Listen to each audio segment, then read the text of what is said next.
तो हेलो दोस्तों, आप सबका बहुत बहुत स्वागत है गणेशाय वर्ल्ड के इस यूट्यूब चैनल में। तो दोस्तों, हमारी क्लास 12 केमिस्ट्री की सीरीज़ कंटिन्यू चल रही है। तो आप सब लोगों को कैसा लग रहा है इस सीरीज़ में? क्या आपकी क्वेरीज हैं? क्या आपको और अलग से चाहिए? आपको अच्छा लग रहा है ना? ठीक है। और आपकी जो डिमांडेड है वो हमें ज़रूर बताएं, आपकी क्या डिमांडेड है। बाकी सीरीज़ हमारी बहुत अच्छे धमाकेदार तरीके से चल रही है। तो आप अपने सभी फ्रेंड सर्कल में वीडियो को शेयर कर दो। वीडियो को लाइक नहीं किया है तो अभी तक वीडियो को लाइक कर दो। चैनल पर नए हो तो चैनल को सब्सक्राइब कर देना, ठीक है। तो हम वीडियो को स्टार्ट करेंगे। और दोस्तों, आज की जो वीडियो है, आज की वीडियो में हम पढ़ने वाले हैं घनीय यूनिट सेल। सर, घनीय यूनिट सेल पढ़ने वाले हैं।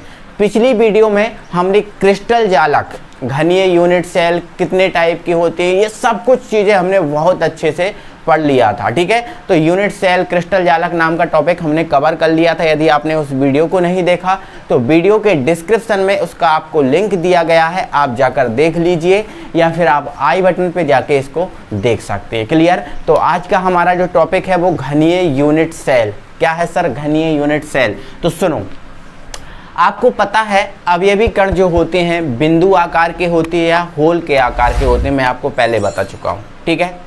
जब अवयवी कण आपस में मिल जाते हैं, जब अवयवी कण आपस में मिल जाते हैं तो एक छोटी से छोटी संरचना प्राप्त होती है। उस छोटी से छोटी संरचना को हम क्या बोलते हैं? यूनिट सेल बोलते हैं। क्या बोलते हैं? Unit cell. मतलब कहें तो अवयवी कण आपस में मिलकर जिस संरचना का निर्माण करते हैं उसे यूनिट सेल हम कहते हैं, ठीक है। और आज हम जो है ना वो पढ़ रहे हैं घनीय यूनिट सेल। कौन सी यूनिट सेल? घनीय यूनिट सेल। तो सर, जो घनीय यूनिट सेल है वो कब बनेगी?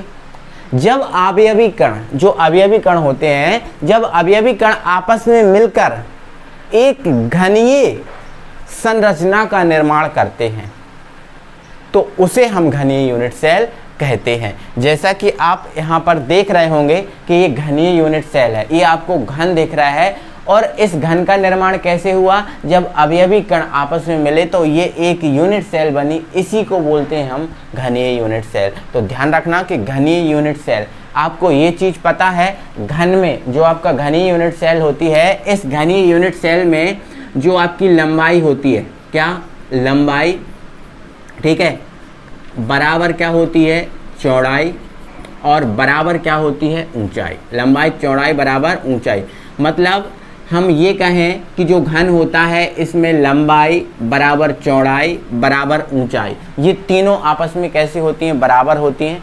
और घन में आपको एक चीज़ स्पेशली याद रखना है कि घन में जो एंगल होता है, मतलब जो आपका एंगल होता है अल्फ़ा, बीटा और गामा, तीन एंगल होते हैं, ठीक है। तो अल्फ़ा, बीटा, गामा तीनों कितने के होते हैं सर? 90 डिग्री के होते हैं, ध्यान रखना है ना। तो घन में अल्फ़ा, बीटा, गामा मतलब जो तीन एंगल बनते हैं वो कितने के होते हैं? 90 के होते हैं। और इसकी लंबाई, चौड़ाई और ऊंचाई बराबर होती है। और समझो आप घन में देखो, आपका जो घन है आपको यहाँ पर बोर्ड पर दिख रहा होगा। जैसे मान लो एग्जाम्पल के लिए मेरे पास ये घन है, इस घन में फलक कितनी होती हैं? तो देखो, एक ऊपर वाली फलक, एक नीचे वाली फलक 2, एक ये वाली फलक 3, एक ये वाली फलक 4, है ना, एक ये वाली फलक 5 और ये एक वाली फलक ये वाली 6। मतलब घन में कितनी फलक होती हैं? 6 होती हैं। कितनी फलक? 6। कोरें कितनी होती हैं? 1 2 3 4 5 6 7 8 9 10 11 और 12। फलक कितनी होती हैं? 6। फलक कितनी होती हैं? 6।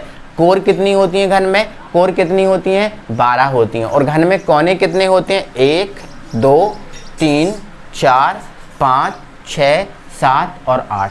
तो आपको घन से संबंधित ये चीज़ें याद रखना कि लंबाई, चौड़ाई, ऊंचाई आपस में बराबर होती हैं। इन तीनों भुजाओं में लंबाई, चौड़ाई और ऊंचाई, इन तीनों में 90 डिग्री का एंगल होता है। और ध्यान रखना, घन में जो कोने होते हैं, है ना, कोने कितने होते हैं? 8 होते हैं।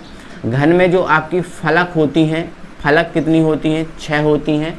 और घन में जो कोर होती है, कोर, और वो कितनी होती हैं? 12 होती हैं। तो इन चीज़ों को आपको याद रखना। क्लियर हुआ? अब घनीय यूनिट सेल समझ गए क्या हो गई? जब अवयवी कण आपस में मिलकर एक घनीय संरचना का निर्माण करते हैं तो उसे हम क्या बोलते हैं? घनीय यूनिट सेल कहते हैं। क्लियर हुआ? चलो क्वालिटी कम कर दो थोड़ी सी। हाँ, तो इतना आप समझ गए। अब सर हम ये समझेंगे कि जो घनीय यूनिट सेल होती है वो आपकी 3 प्रकार की होती है। ठीक है, तो ध्यान रखना है आपको, आप लिख लो यहाँ पर घनीय यूनिट सेल, जो आपने दिखी थी घनीय यूनिट सेल। तो दोस्तों जो घनीय यूनिट सेल है वो हमने कितने प्रकार की पढ़ना है? 3 प्रकार की पढ़ना है। ठीक है, और वैसे भी हम पिछली वीडियो में देख चुके थे। ठीक है, तो आज के बाद याद रखना कि जो घनीय यूनिट सेल है वो 3 प्रकार की होती है। कौन कौन सी? पहली होती है हमारी सरल घनीय यूनिट सेल। सरल घनीय यूनिट सेल, जिसको हम इंग्लिश में बोलते हैं simple cubic unit cell. Simple cubic unit cell. तो देखो दोस्तों, यहाँ पर इसका हिंदी नाम इतना जरूरी नहीं है, हमें इसका इंग्लिश नाम इतना जरूरी नहीं है, बट इसका जो जरूरी नाम है वो इसका है शॉर्ट फॉर्म। क्या है? Short form. तो इसका शॉर्ट फॉर्म निकालो। तो देखो, सिंपल का क्या हो जाएगा? एस। सिंपल का क्या हो जाएगा? एस। ठीक है, क्यूबिक का क्या हो जाएगा? क्यूबिक का हो जाएगा सी, है ना। और यूनिट का नहीं होगा, यहाँ सेल का क्या हो जाएगा? सी। तो मतलब इसका जो शॉर्ट फॉर्म होगा वो क्या होगा? SCC। तो आपसे ये पूछा जाएगा कि SCC क्या है, आपसे SCC के बारे में पूछा जाएगा, है ना। ये और ये नाम तो कभी कभार आते हैं, बट SCC आपका ज़्यादा आता है। ठीक है, चलो अब इसका आप शॉर्ट फॉर्म निकालो। तो देखो इधर, है ना, अंतः केंद्रित घनीय यूनिट सेल। दूसरी हमारी यूनिट सेल है जिसको हम इंग्लिश में क्या बोलते हैं? Body centred cubic cell. Clear? चलो, तो बॉडी का क्या हो जाएगा? बॉडी का क्या हो जाएगा? B, है ना। सेंटर्ड का क्या हो जाएगा? C, है ना। और cubic cell, cubic cell, cubic को नहीं लेंगे, सेल का क्या हो जाएगा? C। तो यहाँ से आपका क्या हो जाएगा? इसका BCC। ठीक है, नेक्स्ट हमारा जो थर्ड है वो क्या है? फलक केंद्रित घनीय यूनिट सेल। फलक केंद्रित घनीय यूनिट सेल। तो इसका हम शॉर्ट फॉर्म निकालेंगे, तो इसको क्या बोलते हैं? Face centred cubic cell. तो फेस का क्या हो जाएगा? फेस का क्या हो जाएगा? F। सेंटर्ड का क्या हो जाएगा? C। और क्यूबिक को हटा के सेल का क्या हो जाएगा? C। मतलब ये आपको 3 टाइप के जो है ना घनीय यूनिट सेल पढ़ने हैं। 3 टाइप के आपको घनीय यूनिट सेल पढ़ने हैं सर, है ना। कौन कौन से? आपको SCC, दूसरा BCC और तीसरा आपको FCC। मतलब हमें 3 टाइप के घनीय यूनिट सेल पढ़ने हैं।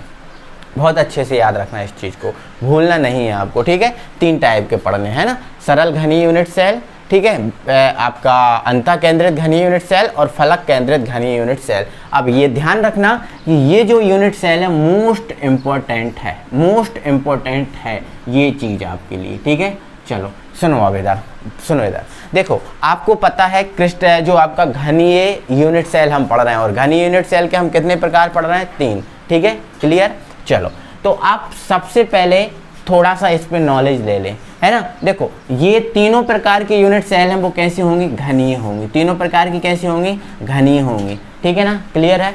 अब ये सब घनीय होंगी, घनीय सब होंगी, लेकिन आपको ये याद रखना है कि जो आपका SCC प्रकार का यूनिट सेल है, SCC प्रकार का यूनिट सेल है, उसमें केवल 8 अवयवी कण होते हैं। कितने अवयवी कण होते हैं? केवल 8 अवयवी कण होते हैं। ध्यान रखना, 8 अवयवी कण होते हैं। और 8 अवयवी कण कैसे व्यवस्थित होते हैं वो आपको मैं बताऊंगा। ठीक है अभी, ठीक है। चलो, BCC टाइप का जो यूनिट सेल होता है इसमें 9 अवयवी कण होते हैं। कितने होते हैं सर? 9 अवयवी कण होते हैं। और FCC टाइप का जो यूनिट सेल होता है इसमें 14 अवयवी कण होते हैं। क्या? 14 अवयवी कण। हम पिछली वीडियो में क्रिस्टल जालक के प्रकार हम पढ़ रहे थे, जिन्हें हम क्या बोल रहे थे? ब्रॉवेज जालक। क्या बोल रहे थे? ब्रॉवेज जालक बोल रहे थे ना। जैसे हमने देखा था घनीय यूनिट सेल के जो प्रकार थे वो कितने थे? 3 थे। कितने थे? 3 थे। तो वो सर 3 आपके यही हैं, SCC, BCC और FCC। तो अगर हम ये कहें कि ये 3 क्या हैं, तो ये जो 3 हैं मेरे भाई, ये आपके ब्रॉवेज जालक हैं। क्या हैं? ब्रॉवेज जालक ये कहलाते हैं। ठीक है, हमने पढ़ा था ना क्रिस्टल जालक के प्रकार को हम क्या बोलते हैं? ब्रॉवेज जालक, है ना। तो घनीय यूनिट सेल के ब्रॉवेज जालक कितने हैं? ये 3 हैं, है ना। तो इतना अभी याद रखो। अब हम एक एक यूनिट सेल क्रम से पढ़ रहे हैं। ठीक है, तो सबसे पहले आप अपनी कॉपी में हेडिंग डाल दो सरल घनीय यूनिट सेल। सरल घनीय यूनिट सेल, ठीक है, आप अपनी कॉपी में डाल लो हेडिंग। तो देखो, सरल घनीय यूनिट सेल की अगर वास्तविक संरचना को हम देखें सर वास्तविक संरचना को देखें तो देखो ये घन के आकार की होगी और ये कितने अवयवी कणों से मिलकर बनी होगी, 8 अवयवी कणों से। ठीक है, तो ये बना लेते हैं हम। ठीक है,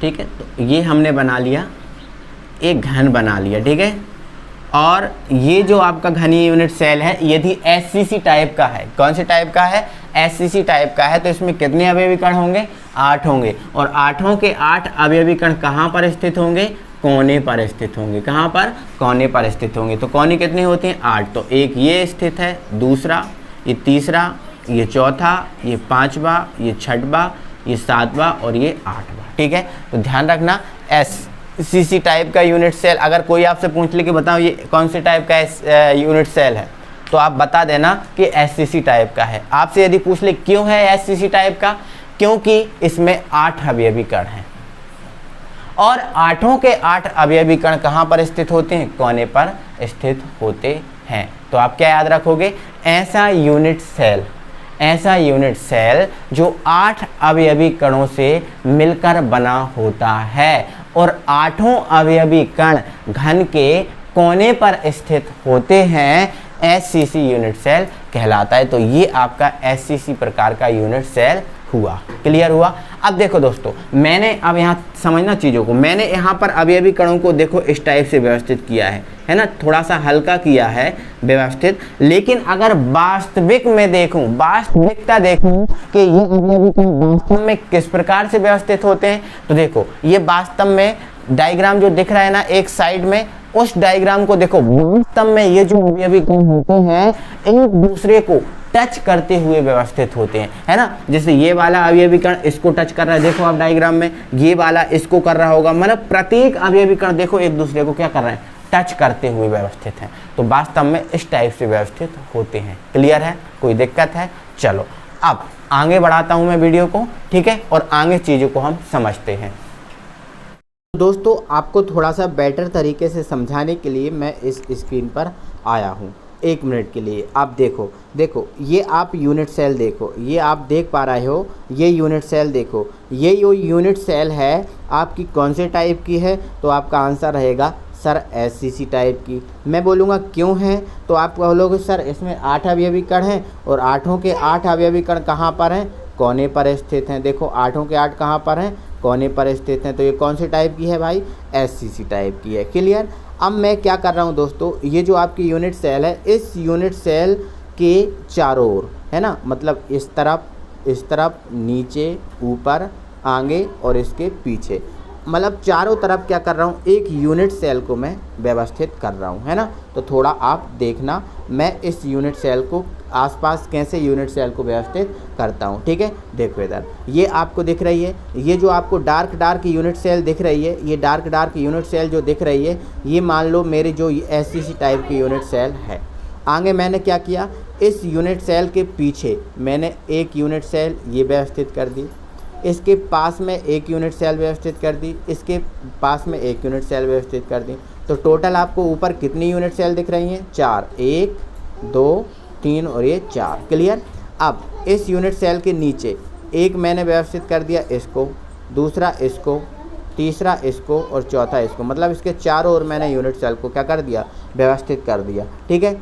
अब मैं क्या कर रहा हूँ मेरे भाई, मेरी जो डार्क वाली यूनिट सेल है उसमें मैं एक अवयवी कण को पकड़ रहा हूँ। ठीक है, जैसे मैंने इस अवयवी कण को पकड़ लिया, है ना। तो अब आप ये बताओ कि ये जो अवयवी कण हैं कितने कणों के संपर्क में, कितने कणों के संपर्क में, ठीक है, या फिर ऐसा बोलो ये अवयवी कण कितने यूनिट सेल के संपर्क में। ठीक है, तो आप मैच करना थोड़ा सा। ठीक है, इसको मैंने डार्क कर दिया, ये अवयवी कण इस यूनिट सेल का है तो इसके संपर्क में तो है ही, और ये अवयवी कण इसके टच में भी है, इसके संपर्क में भी है, ये इसके टच में भी है, इसके संपर्क में भी है, और ये इसके टच में है तो इसके संपर्क में भी है। मतलब ये अवयवी कण कितने कणों के संपर्क में है, 4। क्लियर। अब मैं दूसरा अवयवी कण पकड़ रहा हूँ, तो मैं अब पकड़ रहा हूँ मेरे भाई ये वाला अवयवी कण पकड़ रहा हूँ। ठीक है, चलो अब ये बताओ ये वाला अवयवी कण कितने यूनिट सेल के संपर्क में, तो देखो इधर ये इस यूनिट सेल का है, इसके तो संपर्क में है ही, साथ में इसके पास में जो यूनिट सेल रखी है इसके संपर्क में भी है,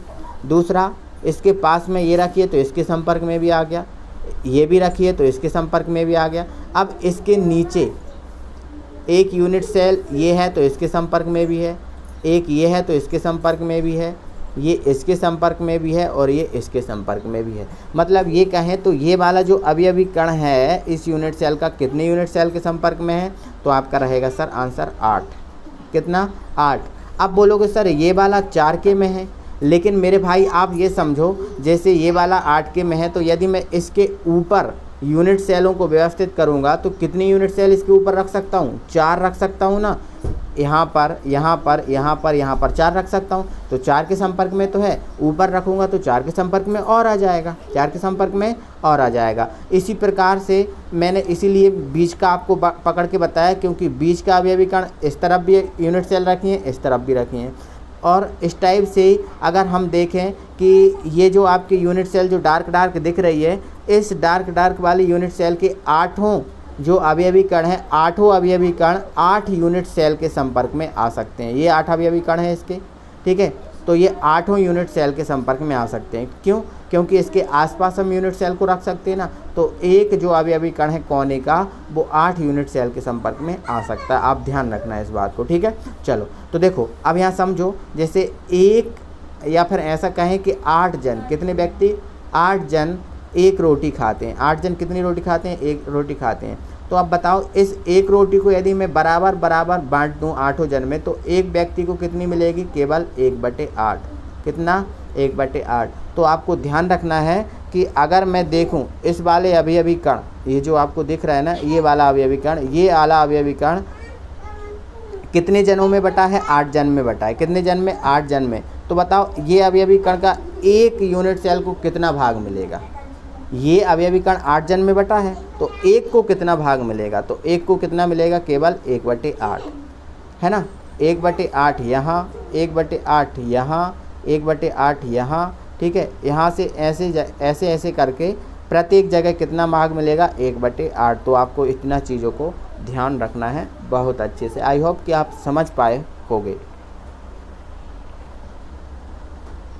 तो दोस्तों आप समझ गए होंगे कि जो आपका SCC प्रकार की जो यूनिट सेल होती है, उस SCC प्रकार की यूनिट सेल में कोने का जो अवयवी कण होता है वो कितने यूनिट सेल के संपर्क में होता है, जैसा कि मैंने आपको अभी समझाया है ना।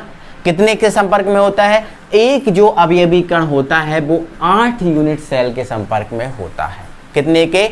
8 के संपर्क में होता है। समझ रहे हो ना? 8 के संपर्क में होता है। अब 8 के संपर्क में होता है तो एक एग्जाम्पल मान लो मेरे भाई कि जो है ना 8 जन, कितने जन? 8 जन मतलब 8 व्यक्ति हैं, वो आपके एक रोटी खाते हैं। कितनी रोटी खाते हैं? एक रोटी खाते हैं। 8 जन एक रोटी खाते हैं। तो आप हमें बताओ यदि इस रोटी को 8 जन में बराबर बांट दिया जाए तो एक जन को कितनी रोटी मिलेगी? तो आपका सिंपल सा आंसर रहेगा 8 को 1 के बटे में ले जाओगे, 1/8। 1/8 क्लियर? 1/8। तो आप ध्यान रखना है कि कोने का अवयवी कण कितने कणों के संपर्क में रहता है? 8। इसलिए इस अवयवी कण का एक यूनिट सेल को कितना भाग मिलता है? इस अवयवी कण का एक यूनिट सेल को कितना भाग मिलता है? केवल कितना भाग मिलता है? 1/8। 1/8। तो इतना सब लिखने के बाद आप हेडिंग डाल लो SCC में। इतना सब लिख लिया, डायग्राम बना लिया सब कुछ। अब उसमें हेडिंग डाल दो आप अवयवी कणों का योगदान। अवयवी कणों का योगदान, ठीक है। तो चलो अवयवी कणों का योगदान है ना, देख रहे हैं। तो बताओ इस अवयवी कण का इस यूनिट सेल को कितना योगदान मिला है? केवल 1/8। केवल 1/8, ठीक है। चलो इसका कितना मिला? 1/8। 1/8 ऐसे प्रत्येक कण का देखें तो कितने मिलेगा? 1/8 मिलेगा प्रत्येक जगह, क्योंकि ये तो 8 के संपर्क में है प्रत्येक कण। तो एक जगह कितना? 1/8। तो 8 जगह कितना मिलेगा? 1/8। तो 8 जगह हम क्या लिख देंगे? 1/8, 1/8, 1/8, 1/8, 1 2 3 4 5 6, ठीक है। 1/8 और ये 1/8, 8 जगह लिख लिया। क्लियर? एक सेकंड आपको देख देता हूँ, दिखाई दे रहा है कि नहीं? हाँ दिखाई दे रहा है, कोई दिक्कत नहीं, ठीक है।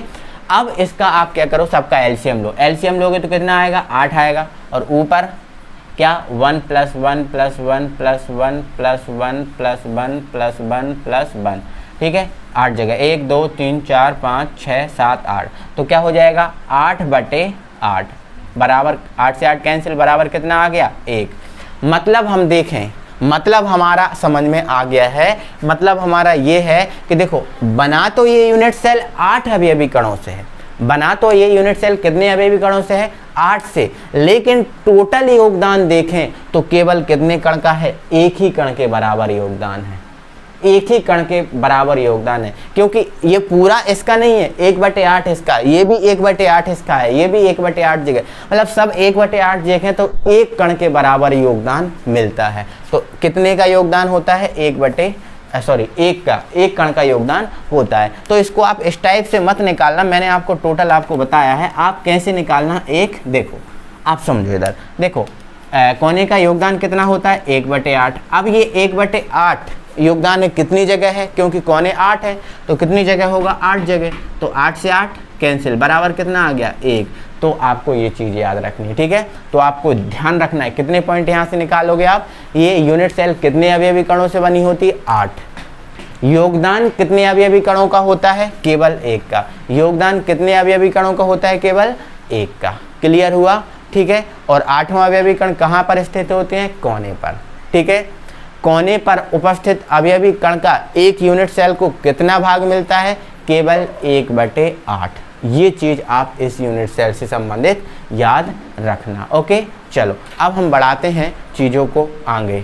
तो दोस्तों अब हम आ जाते हैं अंतः केंद्रित घनीय यूनिट सेल, जिसको इंग्लिश में बोलते हैं बॉडी सेंटर्ड क्यूबिक सेल, मतलब शॉर्ट फॉर्म इसका निकलता है BCC, ठीक है। तो ध्यान रखना है, BCC में कितने अवयवी कण होते हैं, 9। कितने होते हैं, 9। अब 9 अवयवी कण तो होते हैं, इन 9 अवयवी कणों में से मेरे भाई क्या होता है, जो 8 अवयवी कण होते हैं वो होते हैं कोने पर, और एक अवयवी कण होता है वो कहाँ होता है, घन के केंद्र में। घन के कहाँ पर, केंद्र में होता है। क्लियर है, चलो अब देखो, है ना, जैसे मान के चलो ये एक यूनिट सेल है। अब इस यूनिट सेल में 8 अवयवी कण कहाँ होंगे, कोने पर। तो देखो 8 अवयवी कण कहाँ पर व्यवस्थित हैं, कोने पर व्यवस्थित हैं। और एक अवयवी कण क्या होगा, घन का केंद्र में। जैसे मान के चलो एक एग्जाम्पल के तौर पे ये हमारा घन है, ये हमारा क्या है, घन। तो एक अवयवी कण जो है ना हमारा कहाँ होगा, इसके बीच में होगा। कहाँ पर होगा, इसके बीच में होगा। और बीच में कहाँ पर होगा, अंदर होगा। बीच में कहाँ पर होगा, अंदर होगा, ठीक है। अब इसका यदि हम बीच में देखें तो बीच में देखेंगे तो ये अवयवी कण आपका कुछ यहाँ पर व्यवस्थित होगा, यहाँ पर व्यवस्थित होगा, ठीक है। तो ध्यान रखना। अब ये जो यदि आपसे कोई पूछ ले, ऐसा आपको दिखा दे कि बताओ ये कौन सा यूनिट सेल है, तो आप सबसे पहले क्या करोगे, अवयवी कणों को देखोगे। तो अवयवी कण कितने हैं, 9। अब 9 अवयवी कणों में से कौन सा कण कहाँ पर व्यवस्थित है, तो देख रहे हो 8 कोने पर और एक कहाँ पर है, केंद्र पर है ना। और घनीय जो BCC में क्या होता है, 8 कोने पर होते हैं और एक केंद्र पर होता है। मतलब ये कौन से टाइप का है, BCC टाइप का है। कौन से टाइप का है, BCC टाइप का है। क्लियर है। तो ध्यान रखना है, ये जो आपका अवयवी कण है बीच में है। कहाँ पर है, बीच में, ठीक है। तो आपको क्या लिखना है, परिभाषा, ऐसा यूनिट सेल, ऐसा यूनिट सेल जो 9 अवयवी कणों से मिलकर बना होता है। कितने अवयवी कणों से, 9 अवयवी कणों से मिलकर बना होता है। इसमें 8 अवयवी कण घन के कोने पर एवं एक अवयवी कण घन के केंद्र में उपस्थित होता है। BCC कहलाता है। क्या कहलाता है सर, BCC कहलाता है। अब ध्यान रखोगे चीज़ों को, चीज़ें समझ में आ रही हैं, क्या चीज़ें क्लियर हो रही हैं, कोई चीज़ मिस तो नहीं हो रही है ना। अच्छा लग रहा है वीडियो में तो वीडियो को लाइक ज़रूर कर दो, है ना। चैनल पर नए हो तो चैनल को सब्सक्राइब कर लो, ठीक है। और हमारे टेलीग्राम चैनल को ज़रूर ज्वाइन कर लो, क्योंकि पढ़ाने के बाद जो इसकी PDF है वो टेलीग्राम पर ही अपलोड कर दी जाती है।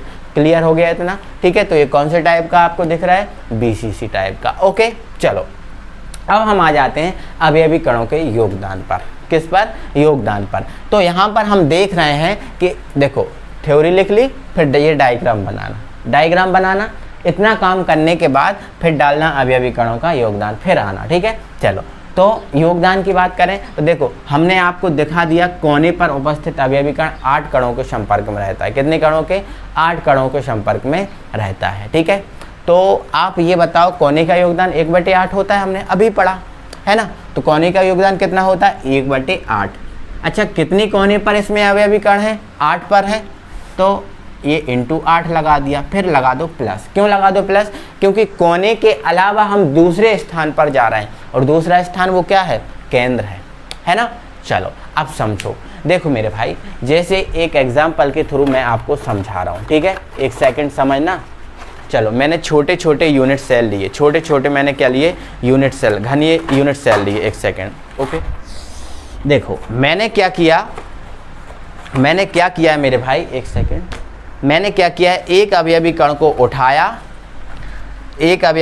उठाया और मैंने उस अवयवी कण को इसके यहाँ पर रख दिया बीच में। यहाँ पर क्या रख दिया? बीच में यहाँ पर रख दिया। और फिर मैंने क्या किया? इसको बंद कर दिया। मैंने इसको फिर क्या कर दिया? बंद कर दिया।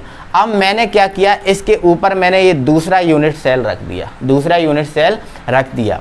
तो आप मुझे ये बताओ कि जो मैंने बीच में अवयवी कण रखा था, वो बीच वाला अवयवी कण इसके संपर्क में आ रहा है क्या? अब लगाओ दिमाग, आ रहा है क्या इसके संपर्क में? जो ऊपर वाली मैंने ये यूनिट सेल रखी है, इसके संपर्क में जो बीच में कण रखा है वो इसके संपर्क में आ रहा है क्या? नहीं आ रहा। क्यों नहीं आ रहा? क्योंकि वो बीच में रखा है। वो कहां पर रखा है? बीच में रखा है। और मैंने इसको कहां पर रखा? फलक पे रखा। इसलिए वो अवयवी कण केवल इसके ही संपर्क में है, नीचे वाले यूनिट सेल के, जिसके अंदर रखा है उसके ही संपर्क में, इसके संपर्क में नहीं आ रहा। अब इसके संपर्क में नहीं आ रहा मतलब जितना भी भाग जो है उस अवयवी कण का पूरा भाग इसी यूनिट सेल को मिलेगा, नीचे वाली यूनिट सेल को ही मिलेगा। समझ रहे हो? नीचे वाली यूनिट सेल को ही मिलेगा, उसका भाग इसको नहीं मिलेगा। मतलब हमारा कहने का मतलब ये है कि जैसे इस अवयवी कण को मैंने इसके अंदर रखा तो इसको ही मिलेगा, वो दूसरी यूनिट सेल को नहीं मिलेगा। मतलब ये जो है ना, पूरा भाग एक ही यूनिट सेल को मिलता है। एक अवयवी कण है तो पूरा का पूरा इसको ही मिलेगा। ठीक है, तो केंद्र का योगदान कितना होगा? 1 का होगा, क्योंकि पूरा उसको ही मिलेगा। ठीक है, चलो 8 से 8 कैंसिल हो गए। यहाँ कितना बचा? 1। इधर कितना बचा? 1। तो 1 और 1 कितना हो गया? 2 हो गया। कितना आ गया? 2 आ गया। मतलब आपको ध्यान रखना है कि बीसीसी में अवयवी कणों का योगदान कितना होता है? 2। बीसीसी बना तो 9 अवयवी कणों से होता है, लेकिन वास्तव में अगर देखें तो वास्तव में टोटल योगदान कितने का होता है? 2 अवयवी कणों का ही होता है, क्योंकि कोने का 1/8 मिलता है, तो कोने का 1 मिल जाएगा और 1 अंदर का, तो टोटल हो गया ना 2। ठीक है, तो आप समझ गए ना। चलो अब ना इसके कुछ एग्जाम्पल लिख लो, बीसीसी के। ठीक है, तो एग्जाम्पल जैसे आपका CSBr, ठीक है, CSCl caesium chloride, CSI caesium iodide, ये इसके क्या होगा? एग्जाम्पल होगा। ठीक है, caesium bromide, caesium chloride, caesium iodide, ये आपका बीसीसी प्रकार का क्या है? यूनिट सेल बनाता है। क्लियर? तो ये हमारा बीसीसी कंप्लीट हुआ। इसमें कोई प्रॉब्लम है तो हमें बताएं। ठीक है, तो ध्यान रखना इसमें से क्वेश्चन जरूर पूछा जाता है आपसे, है ना। चलो आगे बढ़े। तो दोस्तों हमारा जो तीसरा यूनिट सेल है वो क्या है? फलक केंद्रित घनीय यूनिट सेल, जिसको हम इंग्लिश में क्या बोलेंगे? FCC, face centred cubic cell. Clear? चलो इस यूनिट सेल की बात करें तो इसमें ना 14 अवयवी कण होते हैं। कितने अवयवी कण होते हैं इसमें? 14 अवयवी कण होते हैं, 14। ठीक है, अब ये 14 अवयवी कण कहाँ कहाँ व्यवस्थित होते हैं तो बता रहा हूँ। देखो, जिसमें से 14 में से 8 अवयवी कण तो होते हैं कोने पर। कहाँ पर होते हैं? कोने पर। और बचे कितने? 6। तो 6 अवयवी कण कहाँ पर होते हैं? फलक पर। कहाँ पर होते हैं? फलक पर। आपको याद रखना है, 8 कहाँ पर होते हैं? कोने पर, और 6 कहाँ पर होते हैं? फलक पर। तो देखो 8 कोने पर, तो ये 8 कोने पर स्थित है ना, और 6 कहाँ पर? फलक पर। तो आप हमें बताओ, जो आपका यूनिट सेल है, क्या है? यूनिट सेल, इसकी कितनी फलक होती हैं? 6 फलक होती हैं। कितनी फलक होती हैं? 6। देखो एक सेकंड, है ना, तो 6 होती हैं। तो जैसे मान के चलो ये आपका ऊपर व्यवस्थित कर दिया, है ना, इसमें ऊपर वाली फलक कौन सी है? ये, तो ये व्यवस्थित कर दिया। ठीक है। इसमें फिर साइड वाली फलक पर व्यवस्थित कर दिया, ये साइड वाली पर कर दिया, तो इसकी साइड वाली कौन सी है, ये इस पर कर दिया। इसके फिर नीचे व्यवस्थित कर दिया, तो ये हमने नीचे व्यवस्थित कर दिया, इसके नीचे व्यवस्थित कर दो, ठीक है। फिर इस तरफ व्यवस्थित कर दो, फिर ये व्यवस्थित कर दिया, कितने हो गए, 4 हो गए, ठीक है। फिर सामने वाली फलक पे करो व्यवस्थित, तो इसमें सामने वाली फलक कौन सी है, ये वाली है, ठीक है, तो ये कर दिया व्यवस्थित, ठीक है। फिर पीछे वाली फलक पे कर दो व्यवस्थित, तो पीछे वाली फलक कौन सी है, ये वाली है, तो ये मैंने पीछे वाली फलक पर व्यवस्थित कर दिया। क्लियर हो गया, कोई दिक्कत है, देखो इधर ऊपर वाली फलक पर ये है, ये वाली फलक पर ये कर दिया, नीचे वाली फलक पर ये है, इस तरफ वाली फलक पर ये कर दिया, सामने वाली फलक पर ये है, और पीछे वाली फलक पर ये है ना। तो 8 कहाँ पर कर दिए, कोने पर, और 6 कहाँ पर कर दिए मैंने, फलक पर। समझ गए ना कैसे, एक एक उदाहरण सहित मैंने आपको बताया, ठीक है। तो अब यदि आपसे पूछ ले कि बताओ साहब ये कौन से प्रकार का यूनिट सेल है, तो सबसे पहले तो आप अवयवी गण काउंट करोगे कि अवयवी कण इसमें कितने हैं। तो आप देखोगे कि इसमें 14 अवयवी कण हैं, 8 कोने पर हैं, 6 फलक में, मतलब कौन से टाइप का होगा, FCC टाइप का होगा। कौन सा मेरे भाई, FCC टाइप का होगा, है ना। क्योंकि कोना और फलक हमें कहाँ मिलता है, कोना और फलक हमें FCC में मिलता है, तो ये FCC टाइप का हो चुका है, ठीक है, FCC टाइप का। अब परिभाषा की बात है तो क्या लिखोगे, ऐसा यूनिट सेल जिसमें 14 अवयवी कण होते हैं और इनमें से 8 अवयवी कण घन के कोने पर एवं 6 अवयवी कण घन की फलक के केंद्र पर उपस्थित होते हैं, FCC यूनिट सेल कहलाता है। तो ये FCC हो गया, क्या हो गया, FCC हो गया। अब यह FCC में अवयवी कणों के योगदान की बात करते हैं, किसके योगदान की बात करते हैं, ठीक है। चलो अब समझना थोड़ा सा योगदान की हम बात कर रहे हैं, ठीक है, एक सेकंड। तो दोस्तों आपको एक चीज पता है, एक चीज आपको ये पता है कि कोने का योगदान कितना होता है, 1/8। तो ये मैंने लिख दिया 1/8। 1/8 कितनी जगह, क्योंकि कोने इसमें 8 हैं और 8 पर कण है, तो ये 8 मिलेगा, कितना मिलेगा, 8 प्लस लगा दो, क्योंकि अब दूसरे स्थान पे जा रहे हैं, तो दूसरा स्थान क्या है, फलक। अब फलक का योगदान हमें नहीं पता कि एक यूनिट सेल को फलक पर कितना अवयवी कण मिलता है, ठीक है, समझ लो। तो देखो जैसे मान के चलो ये एक हमारे पास यूनिट सेल है, मैंने क्या किया, फलक पर एक अवयवी कण मैंने यहाँ पर व्यवस्थित कर दिया, आपको देख रहे हैं, ये व्यवस्थित मैंने यहाँ पर कर दिया, ठीक है। चलो अब मैंने क्या किया, इसके ऊपर एक यूनिट सेल मैंने रख दी, ये रख दी ना। तो बताओ ये जो फलक पर अवयवी कण रखा था वो इस यूनिट सेल के संपर्क में होगा क्या, इसके संपर्क में होगा क्या, तो आंसर रहेगा बिल्कुल हाँ, क्योंकि वो कण कहाँ पर है, फलक पर है, और फलक पर रखा है तो इसके ऊपर में जब ये रखूंगा तो उसको टच करेगा, ये उसको टच करेगा।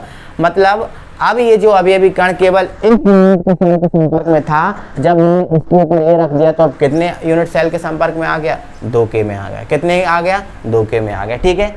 अब मैंने एक यूनिट सेल और रख दिए इसके ऊपर, क्या जो अवयवी कण यहाँ पर जो व्यवस्थित था, जो अवयवी कण यहाँ पर जो व्यवस्थित था, वो अवयवी कण इस यूनिट सेल के टच में आएगा, बोलो आएगा क्या, तो आप कहोगे बिल्कुल नहीं आएगा।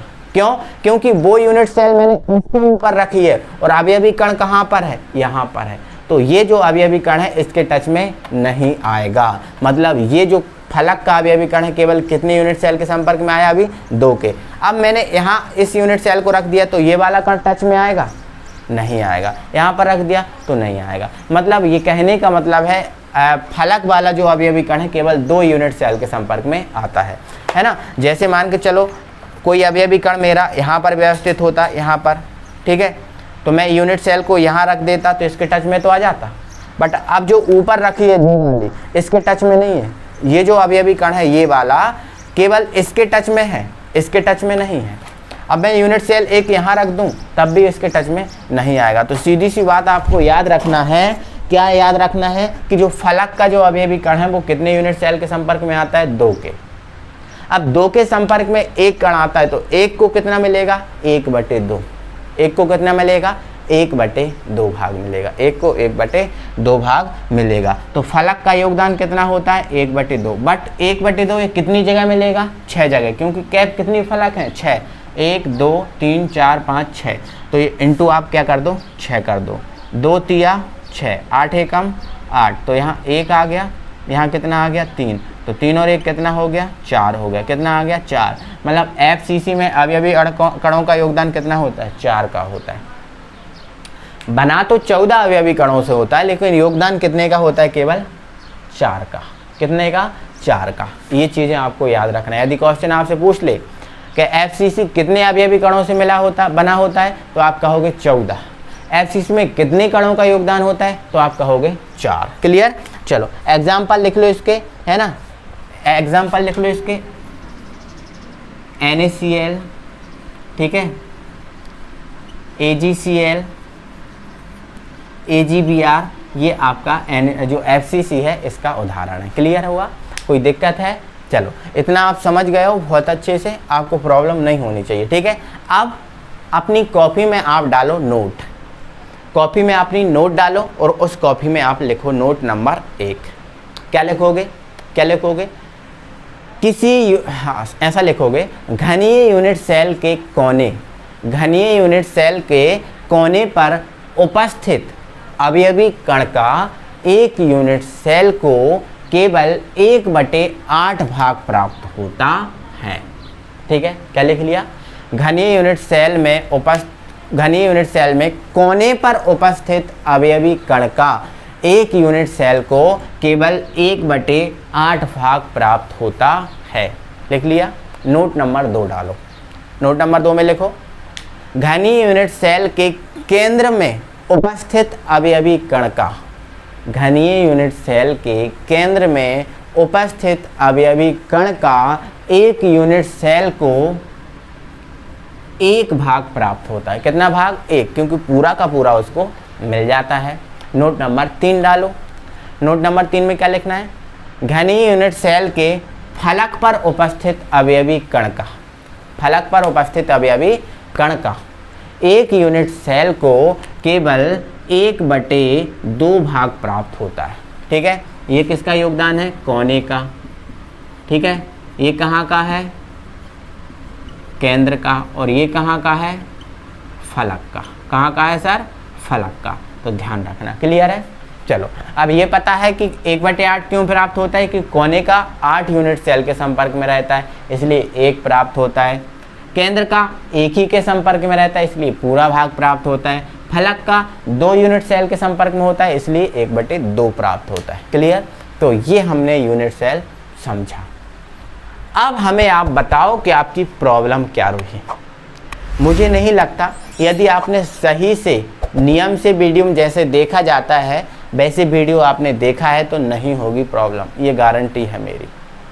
ठीक है, और यहाँ पर आपको 100% दिया जाता है, कोई यहाँ पर कंजूसी नहीं की जाती है ना, आपको 100%। और यही चीज़ें आपके IIT, JEE, नीट वगैरह इनमें काम आते हैं। ऐसा नहीं है कि नीट में अलग से आए, IIT में अलग से आते हैं, ये क्वेश्चन ही नहीं आते सब। ये केमिस्ट्री नहीं है भैया, केमिस्ट्री है तो इनमें से ही आते हैं क्वेश्चन। बिल्कुल आप टेंशन मत लीजिएगा, है ना, कोई टेंशन मत लीजिएगा, है ना। तो आपको ध्यान रखना है, इनको अच्छे से पढ़ना है, अच्छे से आप कवर कर लो, अपनी कॉपी में अच्छे से राइट कर लो, है ना। चलो, तो बस आज के लिए हम इतना ही रखते हैं, है ना। अभी तक वीडियो को लाइक नहीं किया तो लाइक ज़रूर कर दो, अपने फ्रेंड सर्कल में वीडियो शेयर कर दो ताकि हमारा भी कुछ फ़ायदा हो जाए। और चैनल पे नए हो तो चैनल को सब्सक्राइब करना नहीं भूलना। ठीक है, फिर मिलेंगे अगली वीडियो में, तब तक के लिए थैंक यू वेरी मच।